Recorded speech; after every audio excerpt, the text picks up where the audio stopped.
সারা জীবন খুঁজিলাম যারে, খুঁজে দেখি নিজের ঘরে, বসে আছে গোপন ঘরে, কোনো দিন টান দিয়ে বের করলাম না তারে, তাহলে অকলেই রইলাম পরে।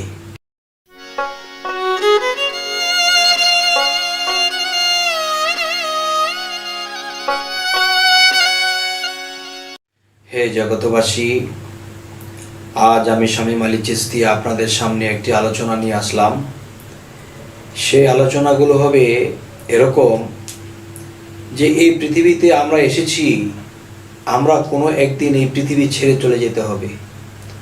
তবে এই পৃথিবীতে আসলাম, কামাই করলাম, খাইলাম, বাড়ি করলাম, গাড়ি করলাম, কিন্তু একদিন চলে যাব। তবে এই যে এত কিছু করেছি, এত কিছু করতে যাইয়া হালাল হারাম মিশ্রিত আছে।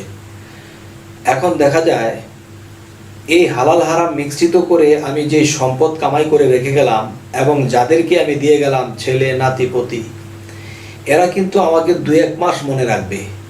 এরপরে এক প্রকার তাদের মনেও থাকবে না, তারা দুনিয়াবি ব্যস্ত, কে উন্নতি করবে, কে খাবে, কে কি করবে তাই নিয়ে ব্যস্ত, আমার কথা মনে থাকবে না।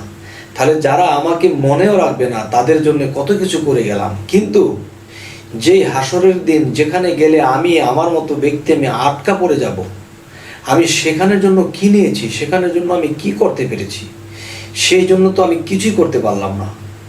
দেখা যায় সেখানে যখন আমি গেলাম, তখন সেখানে আমাকে যখন প্রশ্ন করা হলো, ফেরেশতাগণ করুক, আল্লাহ করুক, যে করুক, যে পৃথিবীতে তোমাকে পাঠানো হয়েছিল কেন? যে আখিরাতের সম্পদ কামাই করে নিয়ে আসার জন্য, এবং এর ফাঁকি দিয়া পরীক্ষাও আল্লাহ করবেন। সূরা মুলুকের মধ্যে আল্লাহ বলেছেন যে আমি মানুষের মৃত্যু ও জীবন সৃষ্টি করিয়াছি পরীক্ষা করার জন্য। আর সে পরীক্ষা দিয়ে কি ফলাফল নিয়ে আমরা উঠলাম, এই জিনিসগুলো কিন্তু আমরা হাসরের দিন কি নিব, কি নিয়ে হাজির হব, এই চিন্তা ভাবনা করলাম না। বাড়ি করলাম, গাড়ি করলাম, অনেক কিছু ভোগ করলাম, চলে গেলাম, কিন্তু সেখানে জবাব দেওয়ার মতো, সেখানে পুঁজি নেওয়ার মতো কিছু আমরা ব্যবস্থা করে গেলাম না। তখন আমাদের কি অবস্থাটা হবে? হে জগতবাসী, আজ আমি আপনাদেরকে এই বিষয়ে কিছু কথা বলার জন্য আমি আজকের এই আয়োজন, আজকের এই আলোচনা, যে আমরা যখন এই পৃথিবী থেকে বিদায় নেব, তখন আমরা সেই সম্পদগুলো কি নিয়ে যাব, সেই সম্পদটা কিভাবে নিয়ে যাব, এবং সেই সম্পদটা কামাই করতে হয় কিভাবে, কোন কোন কর্ম বা কোন কোন আমলের বিনিময়ে এটা সম্ভব হয়। তো সর্বপ্রথম যদি পৃথিবীতে কেউ শরীয়তের ইবাদত করতে হবে, কিন্তু পাশাপাশি মুর্শিদ ধরতে হবে। মুর্শিদ ধরার পরে যখন একজন ব্যক্তি সাধনা করবে, তখন তার সাধনাটা সেই উচ্চ স্তরে পৌঁছাবে। সেটা কেমন? যেমন একজন মানুষ শুধু শরীয়তের ইবাদত করতেছে, শরীয়তের ইবাদত করতেছে, আরো 3টা করতেছে না, হাকিকত, তরিকত, মারেফত, এই 3টা জায়গার ইবাদত বা 3টা জায়গার জ্ঞান তিনি অর্জন করলেন না। তখন দেখা যায় আল্লাহ একটা জায়গায় প্রশ্ন করবেন যে তুমি শুধু মুখেরটা করে আসছো, শরীয়ত, কান দিয়ে শুনেছো, চক্ষু দিয়ে দেখেছো, নাক দিয়ে ঘ্রাণ নিয়েছো, শ্বাস নিয়েছো, তাহলে তুমি শুধু শরীয়ত বা মুখেরটা করে আসলে, কিন্তু আরো 3টা করলে না, তখন কিন্তু আটকে যেতে হবে। তাই শরীয়ত, তরিকত, হাকিকত ও মারেফত, এই 4টা করতে হবে। তবে একটা শিক্ষা আছে, মসজিদ মাদ্রাসায় আমরা শরীয়তের শিক্ষাটা নিচ্ছি, কিন্তু আরো 3টা শিক্ষা রয়ে গেছে, সেগুলো নিচ্ছি না। আর সেই 3টা শিক্ষা কোথায় পাবো? তরিকত, হাকিকত, মারেফত, এটা একমাত্র আল্লাহর ওলির কাছে পাওয়া যাবে, যারা সাধনা করে আল্লাহকে লাভ করেছে। যাই হোক, তো একজন মুর্শিদ ধরার পরে যে সাধনাগুলো করে আমার সে উপরে যেতে হবে, সেই সাধনাগুলো কি এবং সেই সাধনাগুলো করলে কি হয়?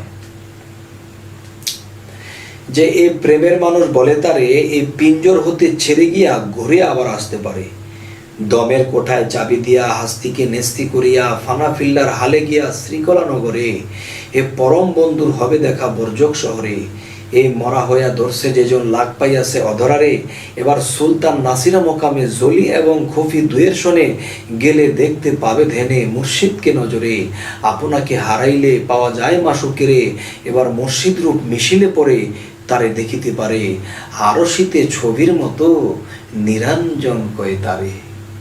হে জগতবাসী, আমি যাকে সারা জীবন খুঁজে বেড়াইলাম সে কিন্তু দূরে নয়, তিনি কিন্তু খুব নিকটে এবং কাছে। তাই একজন সাধু বলেছিল, সারা জীবন খুঁজিলাম যারে, খুঁজে দেখি নিজের ঘরে, বসে আছে গোপন ঘরে, কোনো দিন টান দিয়ে বের করলাম না তারে, তাহলে অকলেই রইলাম পরে। হে জগতবাসী, আমার নিজের ঘরে তিনি বাস করে, কিন্তু দূরে খুঁজতেছি। আরও একটি বিষয়, টর্চ লাইট দিয়ে আমি খুঁজতেছি বাইরে, কিন্তু যেই জিনিসটা আমি খুঁজতেছি সেই জিনিসটা আমার টর্চ লাইটের ভিতরে। হে জগতবাসী, আজকের যে আলোচনা, এই আলোচনাগুলোর একটি ইঙ্গিত দিতে চাই সাধনা, যেই সাধনার মাধ্যমে আমরা একদিন আল্লাহ পর্যন্ত পৌঁছাতে পারবো। আর সেই সাধনাটা হলো কি? সেই সাধনাগুলো হলো যে হাতনা তাওয়ায় দিবানিশি হয়ে যাওগে কামার পোড়া, শেষে যাবে লালবাজারে চারি রঙের নিশানুরে, অগ্নির মতো দুদু করে মধ্যে জিনিস ভরা, হে হরফের চাবি দিয়ে সদাই গিয়ে ঘোরা, এই তালা খুললে নয়ন মেলে দেখবে সাদা তিন কোঠরা, তিন তালাতে এক নাম ফুটে, হাহাকার এক শব্দ ওঠে, ঢেউ লাগে ত্রিবেণীর ঘাটে, দেখছে রসিক যারা, ভালোবাসা ভবের আশা মিটাই আছে তারা, কেন তোমরা দৌড়াইলে না দমের গোড়া? এই দমের গোড়া দৌড়াইতে বলা হয়েছে। যেমন আমরা যখন শ্বাস টান দিই ফুসফুসি পর্যন্ত যায়, ফুসফুসি থেকে আবার বের হয়, তো নিতেছি অক্সিজেন, ছাড়তেছি কার্বন ডাই অক্সাইড। তাহলে দেখা গেছে যে আমরা যখন শ্বাস প্রশ্বাস নিচ্ছি, যে যাইতেছে আবার সে কিন্তু বাইরে হইতেছে, কিন্তু এই যে আসা যাওয়া করতেছে এই বাতাসের মধ্যে